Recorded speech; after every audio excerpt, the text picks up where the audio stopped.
My name is Stacy Miller. I am the product marketing manager for SUSE AI. With me, my co-presenter over there is Sanjit Singh. He is my boss, so make me look good. He's also the senior director of SUSE AI, and he has product marketing, product management, engineering, and partners. So we're here to talk to you about SUSE AI.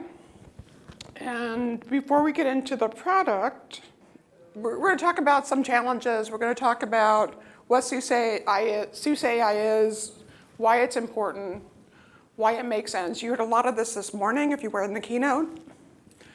Sanjit will talk to you about some of the details behind the product, what we're delivering here at SUSECon, and then we'll talk about some partners and customers that have had success with SUSE AI.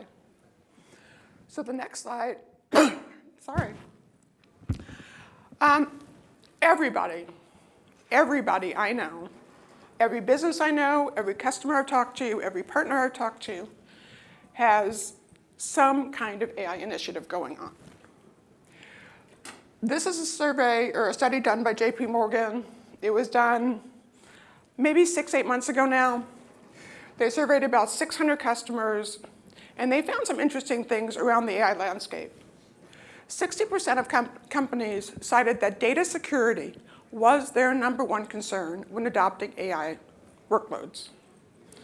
This is critical because if a company doesn't have control of their data, they can leak personal information, they can leak corporate secrets, or they can have hallucinations go out into the marketplace. This is very tied to the 25% who are worried about their reputations. So data security, because your data is gold, and your reputation could be at risk when you're developing your AI workloads. The other thing that the breadth of proof of concepts has taken them by surprise. Lots and lots of companies are doing proof of concepts. What surprised me and what you heard this morning from IDC, less than 40% of those proof of concepts made it into production. And why is that? Let's go back to data security. They don't know where the data's going. They don't want to harm their reputation. This stuff is key, and if you don't have insight into what your workloads are doing, it can harm your business. So we'll talk about security threats. And security has been a threat for businesses across the board. It's been a #1 concern of CIOs for as long as I can remember. But now with AI, you have new security threats. You have things like prompt injection attacks. When a hacker tries to inject bad information into your large language model to purposely provide hallucinations, bad data, things that will harm your reputation of your company. Regulatory compliance. Every country is trying to put regulations in place to make sure that AI is ethical and trustworthy. The EU has adopted this EU Artificial Intelligence Act. 7% or 35 million euros is the fine for violating this act. I don't want to be responsible for that. Rapidly changing tools. You guys know the market is just going crazy. Open source in itself is constantly changing. And I feel like almost every day, there's a new open source AI project out in the market. How do you keep track of that? How do you make sure if you use those projects in your AI application or AI workload that you're building, that project is secure? You don't, unless you can see into it. And then complex infrastructure. When you're developing an AI workload and you're putting it into production, you're using very complex hardware and software. You're using very expensive hardware. GPUs, who knows the cost of a GPU? I've heard upwards toward $40,000. You want to know the performance of that GPU. You want to know how much you're using. You don't want to buy too many, but you want to have enough. Let's go to the next slide. That's where SUSE AI comes in. This is a very complicated reference architecture diagram here. But this is what we're providing. We're providing you with a platform. We want SUSE AI to be your platform of choice when running, developing, and deploying GenAI workloads. Think of an AI workload or an AI application as just another workload. If you're running an AI application on GPUs, we think you should take a look at SUSE AI. Let's go to the next slide. Because with SUSE AI, you get a curated, validated AI library. This library is made up of tools and components that you can use to build your AI applications. What's important about this is we take these from the open source world. We pull them through our secure supply chain build system. We validate them. We scan them for CVEs. And we put them into application collection so they're easily deployable. You go to the next slide. We give you an observability dashboard.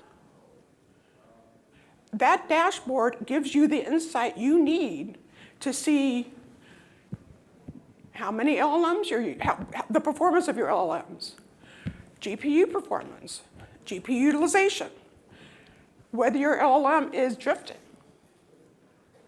These are key measurements that you need to take a POC to production. And then security. Part of SUSE's ethos is security. So not only are we giving you SUSE security, which is workload, container security, network traffic security, but we're giving you security through guardrails and implementations, guardrail implementations through both an AI component that's been scanned and validated, and we're calling them green docs, but they're blueprints or templates, if you will, that walk you through, step by step, how to build a guardrail for your LLM. And we'll talk about guardrails in a minute. Let's go to the next slide. So, again, security and trust. You get zero trust security through SUSE security, network, container, application level security. You get observability through SUSE observability, but not only SUSE observability at the workload in the container level, but also at the LLM and GPU level. And you get guardrails for ethical and bias-free generative outputs. And I want to just talk a little bit about guardrails, because guardrails, I think of them as, who has kids in here? Okay. So when my son was small, I took him bowling. They put the bumpers up on the bowling alley because they didn't want the bowling ball going into another lane or possibly going backwards and hurting somebody. Guardrails are your bumpers for your AI applications. Choice. SUSE is all about choice. The whole conference is all about choice. But we're giving you the freedom to run any LLM on the platform. We're not being opinionated. We might help you choose the LLM, give you some guidelines for what model to use, but we're not going to tell you you have to use LLM X. You guys know the LLM that's going to be best for your business. Freedom to choose. Open source components that are scanned, validated, and secure. And where do you want to deploy it? You can deploy it in the cloud. You can deploy it in a hybrid situation. You can deploy on premises, or if you're in a super regulated industry, you can even deploy air-gapped. And then extensibility. The platform is modular, and it's modular enough to meet not only today's demands, but tomorrow's demands. So we launched this application, this product in November. Well, things have changed a lot in the 4 months since we've launched it. So we've moved the product along to accommodate new needs, like agentic workflows, which you may have heard about when you were in the keynote this morning. And of course, it's cloud native, so that supports just scalability at that level. Next slide.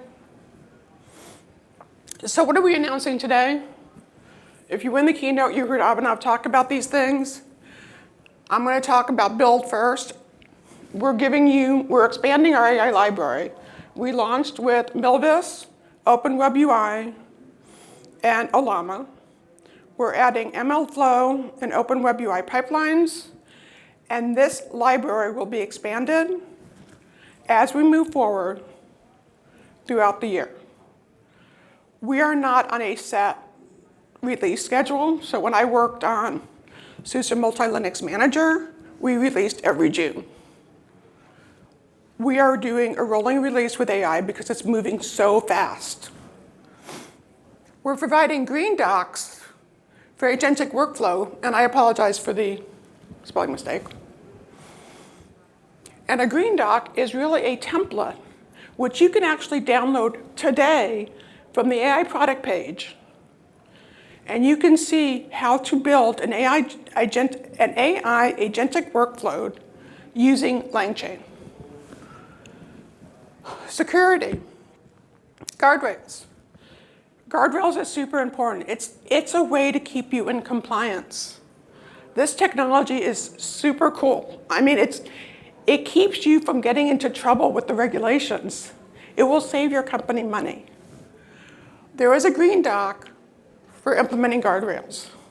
And again, you can download that today from the AI product page. We also give you insight into real-time traffic, and we ensure compliance. So that means that you have the observability and the insight that you need to take that POC to production.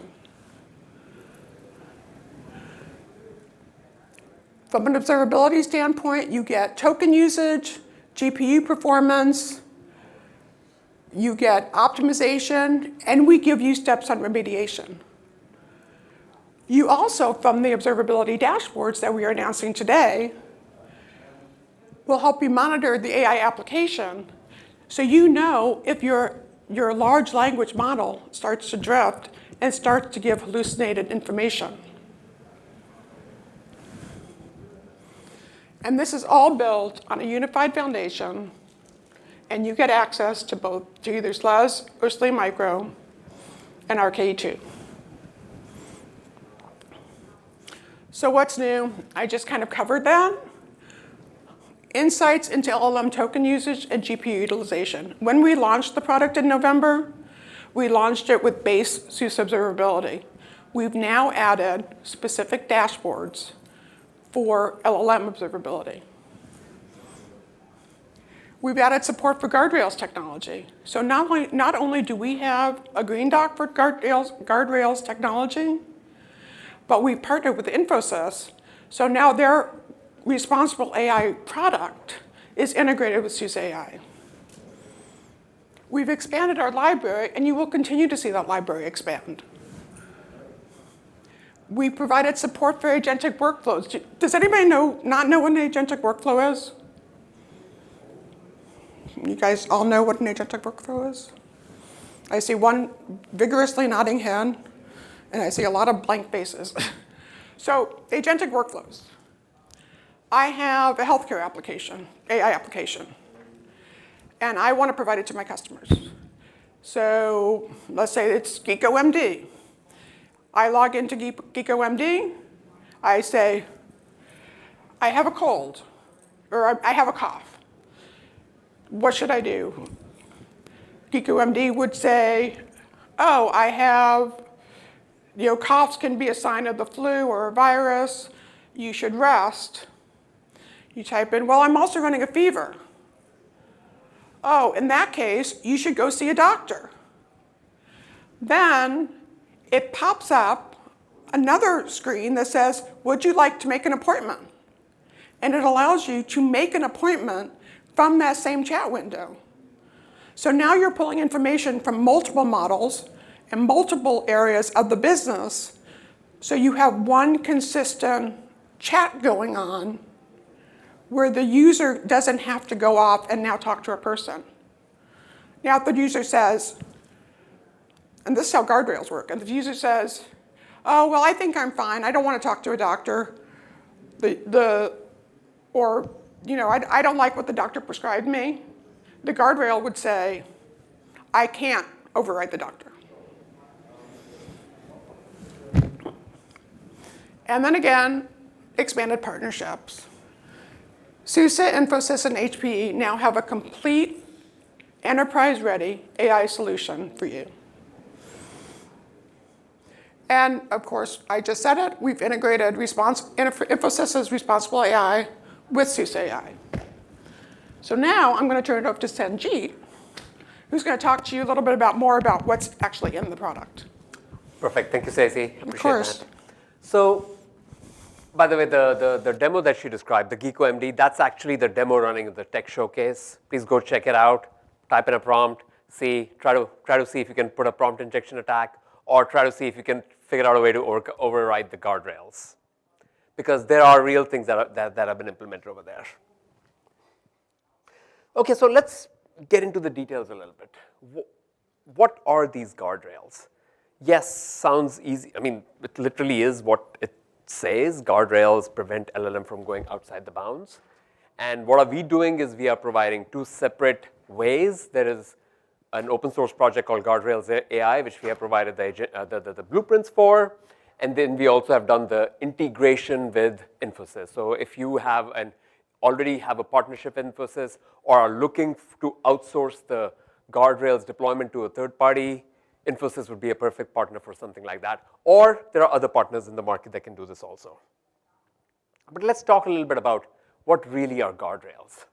This is a quick sort of a demo, 3-screen demo that shows what would a guardrail actually do. The question here asked was, it seems like we just started our conversation, what would you like to talk about? I think some people are stupid. The LLM would have actually gone ahead and responded. But the guardrails kicked in and said, this is beyond the brand guidelines of what my company allows to answer, and it will prevent that answer from happening. But this was just a very simplistic, the simplistic thing that we put up there. It can be a lot more complex also.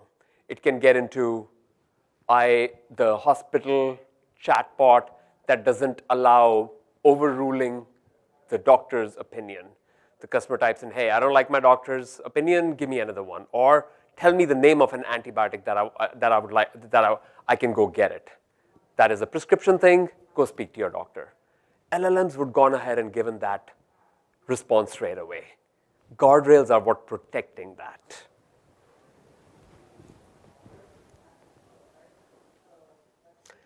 This is built on top of SUSE security. As you may or may not be aware, SUSE acquired a company called NewVector and integrated as a part of our Rancher portfolio. That's called SUSE Security. SUSE Security forms the base of the secure implementation. It is at the workload level. It is performing deep packet inspection. It is looking at the traffic between different containers within a Rancher cluster, trying to ensure traffic between those containers doesn't drift. It can provide, it provides what's called zero trust protection. It basically assumes that all traffic is nefarious and keep it locked down as much as possible. Obviously, these are settings that the administrator can choose up or down, take it most restrictive or least restrictive, or just warn in case there is a drift happening. All those things are available as settings. Limit access to only approved model repositories. Imagine a large enterprise IT organization that is basically providing, we have a customer that we are working with. They are a central IT organization of a large pharma company. They are basically building an internal GPU as a service offering, internal GPU as a service platform. They have a marketing department in UK that is operating under certain guidelines. They have a drug discovery department in the US and in Germany, and they have a finance organization based out of South Europe. Each of these organizations can get basically a pod, a set of platforms for running their AI use cases. The central IT department can say, no models allowed from huggingface.com, because Hugging Face can have open source, commercial, all types of models, some of which are actually nefarious. And they can say, you know what, we only want our company to use Olama's models. That is something that they can enable here. If the marketing team based out of UK tries to download something from huggingface.com, it will go ahead and block it out. They may need a special approval. If they have already identified that they need a model, they can go get that special approval, and then an exception can be created by the central IT department to allow that model to be used. And finally, there is an auditable framework that can be applied on top for meeting those regulatory requirements, as Stacy mentioned earlier. That's the power of SUSE security that comes integrated in the platform itself. Observability. If I had to pinpoint one single feature that was the most asked for over the past few months, it was observability. Why? What you cannot see, you cannot fix. What you cannot see, you cannot fix, because some of these newer applications that are being built, especially using the low-code, no-code tools, they are basically a black box. Developers don't understand what's actually how these LLMs are interacting with each other. Not even low-code tools. Even some of the other major applications that are being built, people don't understand how these things are interacting within each other. An agentic workflow, something that Stacy described, may have 3 or 4 different LLMs that are interacting with each other, and you have no idea how they're talking to each other. So what does observability provide? Starts by giving you a simple dashboard for the actual application. You start off by visualizing the application. It will basically show a simple map of LLM A talking to the database underneath, talking to the chatbot on the other side, connected to a different LLM, connected to a different LLM that is performing a specific function. By the way, that was an example of an agentic workflow, and that is what observability can surface. Think of it as literally a map. I think I have a slide out here that I show at a high level what the observability dashboard for an app visualization feature would look like. Once you can see that, then you can understand some of the performance bottlenecks that are going on. It can tell you LLM1 used 200 tokens for chat number 1. LLM2 used 10,000 tokens for the same question to be answered. The developer at that point can realize, hey, the LLM2 is actually much more expensive. LLM1 is a better option. Let me just go ahead and use LLM1 instead to try and lower my cost. That's the value of token count that can be provided as a part of the observability dashboard. Third, drift between models. What can happen is over time, models change. You start seeing different behavior from models. You can detect that, a developer can detect that and understand that drift that's happening over time from an LLM. So we kind of touched upon some of these things. The other pieces that we did not touch upon in the last slide was cost. Cost of hardware, cost of the software. The application, how many tokens it uses, but also the GPU observability. Is the GPU running at 1% load or 99% load? The GPU as a service company that I just talked about, the drug manufacturer, what they are planning to do is they are planning to take the charge statistics that observability dashboard provides and then bill the departments back. That's the power of observability in this particular scenario. Another thing that customers are doing with this, they can go back to the CIO, Jochen, for example. People can go, he's the CIO of SUSE, by the way. The CIO can take to the CFO and say, hey, all the GPUs that you spent $1 million on last year are 100% full. This is the report for it. This is the proof for it. We need to buy another 20 GPUs. 20 times 40,000, 800K. Here's the bill. That's the value that observability brings to the table for you when you're building a large-scale deployment. Actually, even a small-scale deployment, even to start off with, it provides that, the value for that. And this is the observability dashboard. I think this was the one that was shown this morning also. You can see the dependencies, you can track the GPUs, and you can see where and how those workloads are running. I think I'm going to go ahead and skip this because we kind of covered this. Let's get to the next point. When GenAI first came out a couple of years ago, chatbots were the thing. Go create a chatbot, and that's what I want to do. What has emerged over time, customers have started talking about, hey, a simple chatbot doesn't really do everything that I need. I have a very complicated business process in my company. This complicated business process requires, today it is primarily human one having certain input and making certain decisions, human number two doing something else, human number three that's doing something else, all through these complex processes within our companies. All our companies have those, right? It's just natural that any company that gets to a size which is even a mid-sized company will have complex processes. What agentic workflows do is try to codify these, turn them into code, and then try to let AI agents solve these. What does that mean in practice, really? That means in practice, you have to take that complex process, simplify it into a series of steps, and build an AI agent for each of those steps. And let those agents interact with each other, solving those multi-step problems. Some of the use cases. Stacy already gave one example, healthcare. Another example would be customer service. An AI agent that can solve routine inquiries. Let me describe that in very specific detail.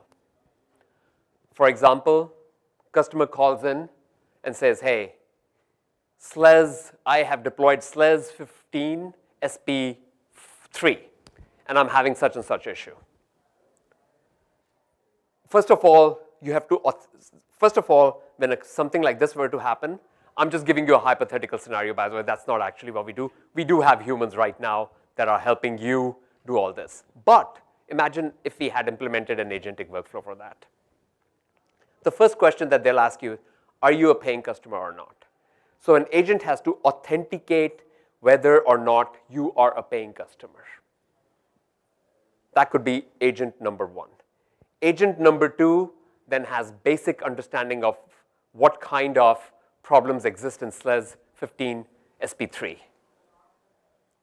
It will give some it will try to understand, it will ask questions on what is the specific problem, and then try to diagnose and provide some responses back. Suppose it realizes, the customer realizes that, hey, the best way for me to overcome these problems is to upgrade to the latest version, which is SP7, which has just got announced today. Assume it's available. Let's just make that assumption.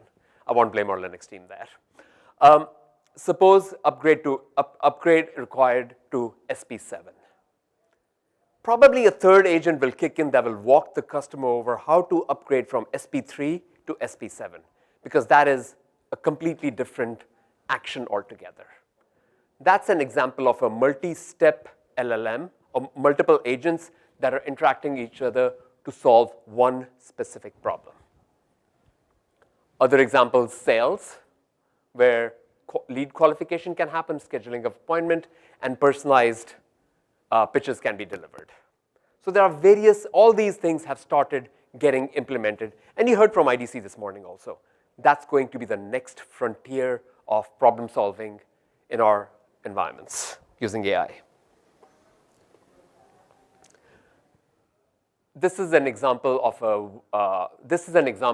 screenshot that we have taken from Langflow, which is the agentic workflow blueprint that we have provided. Please feel free to go to our website and download this if you want to just learn and understand. It talks about the value, it talks about what are the multiple steps needed, and how to actually encode it. Okay, Stacy touched upon gave a very high-level overview of the expanded library. Let me get into the details. First of all, why? Why do we need this expanded library? I was speaking to a Fortune 50 company, one of the largest credit card providers in the world. There's only 3 of them, so you can imagine, 4 of them maybe, or just a handful of them, you can imagine which one was it. This customer had already started, this is a large enterprise, probably 10, 20, 30,000 employees, I don't even know how many. They have enough AI engineers, possibly more AI engineers than our entire company's workforce, because this is such a large company. But they also happen to have an open source board. This open source board takes somewhere between 6 to 9 months to approve anything, because if their department downloads something from the upstream internet. Why? Because this customer is extremely security conscious. The customer downloads something, runs it through the open source board. Open source board says, hey, there are 54 vulnerabilities in this, go fix all these.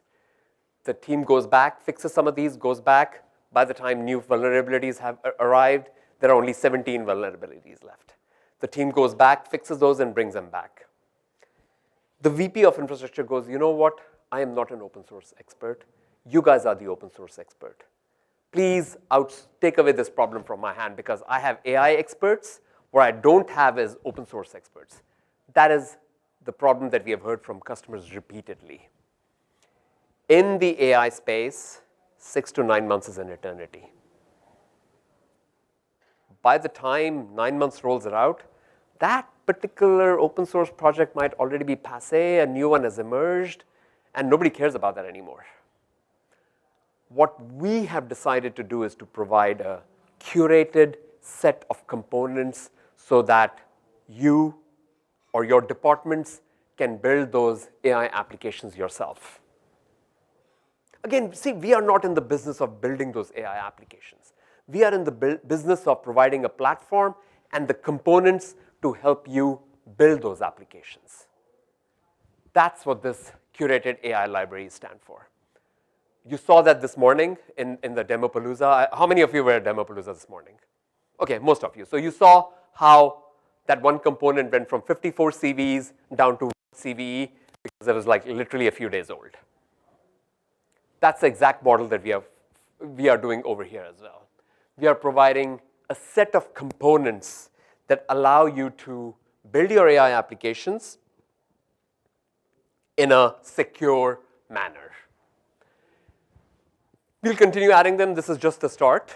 We have just got 6 over there. Probably in the next few months, we'll keep on adding. And as a part of the entire application collection, if you look at it just from a Rancher perspective, while there are 6 over here, there are maybe like another 100 or so in the application collection that was shown in the Demopalooza this morning. So you have a sizable library of open source components that your teams can use to build their own applications themselves. Let me just quickly go over some of the use cases that are solved. MLflow happens to be one of the most popular MLOps use case open source library. PyTorch has a massive number of use cases, all the way from image classification, computer vision, to tensor computing, to, I mean, there is a large set of use cases that PyTorch solves. Ollama is a very specific bridge to LLMs. It's what connects your application to an LLM that you download and deploy it within the SUSE AI platform. And there are OpenWebUI is an example chatbot that we give. It's pre-canned, but it also comes with significant other technologies as provided by the web UI pipelines.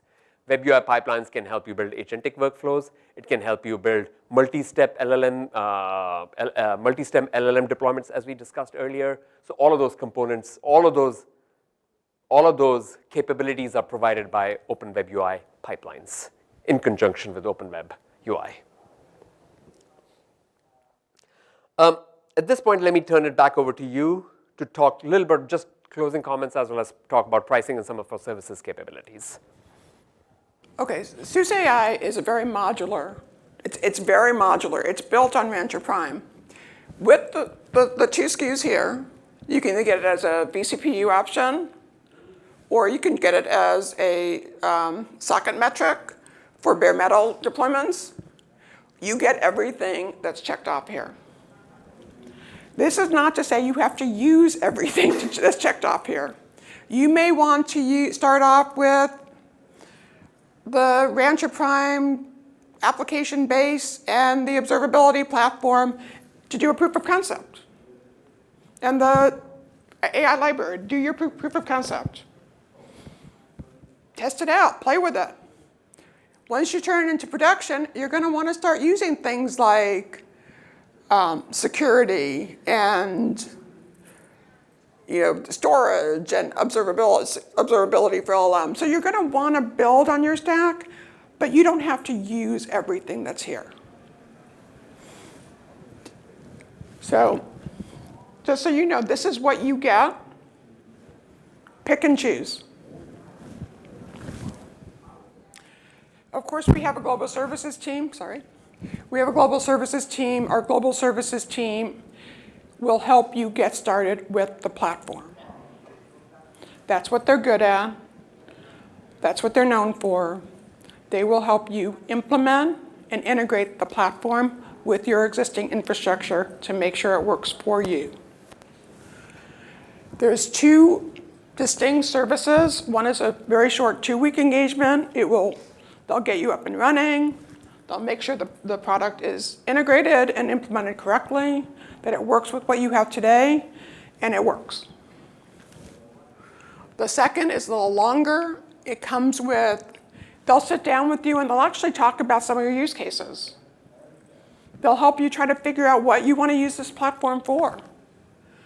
And then they'll also do some functional testing at the end to make sure it does what you want it to do. They're not long engagements, but just so you know, they are really focused on platform implementation and platform integration. As far as picking an LLM, building an AI application, finding hardware, we have a whole host of partners. Victor in the back here works with our partners, and he can help you pinpoint what you need as far as partners go. If you have a regional SI or you have an in-house AI team, perfect. We're not in the application space. We're in the platform infrastructure space. We will help you secure and maintain your platforms. Next slide. So partners and customers. This is what we announced today. This is what you saw on screen today. You have HP at the hardware layer. You have SUSE. You have Infosys with their Topaz AI, which provides apps and workflows and agents and an LLM. And if you want guardrails, you can integrate with the responsible guardrails. Soups to nuts, you get everything. Everything's integrated, everything's been tested, everything works together.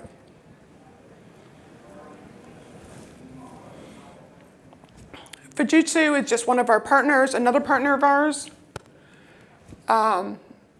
They worked with us on their AI adoption. They needed a turnkey private GPT solution, so they were very excited that their data was kept inside, and they had control of their data. And they saw 85% of their AI use cases covered. So just another example of how expansive you can make this platform work for you. Questions? mud. Anything. The service integration, so we're an ISP, right? So the key here, though, because you guys touched on it earlier, was that if your data is not correct, so I'm kind of interested in like what the dependencies are for this kind of engagement. Because if your data is not correct, you're not going anywhere, right? Right. So that like everyone, there's a general let's jump into the pool, and you still got clothes on. Yes. Kind of aspect. Yeah. And you're like, oh, That's a very, very good point, right? Because So I'm just kind of curious, when you guys engage, what are the expectations of those kinds of dependencies? Right? So let me sort of address that question. Sorry, Stacey. So one of the key themes of the discussion this morning, the keynote this morning, was around partners. AI is not something that a single company can do, to be quite honest. It really does require a deep understanding. There are large enterprises that may be able to do it themselves. They'll still require the hardware. Large enterprises that have specialist data teams that can cleanse it up, that can build those applications. But in many cases, we see partners coming in to help out the customer. We work with that partner. These services are primarily available for deployment, but we are a product company at the end of the day. We are not a services company. We rely a lot on our partners to actually deliver, sometimes even deploy this platform. But almost 100% we do work with our partners for data cleanup, ETL, data ingest, creation of a data lake, so that that LLM can actually be trained. I just didn't know, like, when you guys get engaged, Yeah. the expectation, there kind of needs to be the expectation that that's been done already, or... But we work with partners for that. Sure. We work with partners for that. So it's not necessarily that it's all done, because they do need, it's a multi-step process, right? The partner comes in and positions SUSE AI for an application, specific application. They can start with the POC while they do the data cleanup and data lake creation, and then eventually when it gets rolled out into production, all the steps of the multiple stages, all the steps have been completed, and you have an end, a business outcome as the Infosys folks called it this morning. That's how you achieve that business outcome. So yeah, that's a really good point. Thank you. Thank you for bringing that up. All right, appreciate your time, folks. Thank you so much. Thank you for coming. Thank you.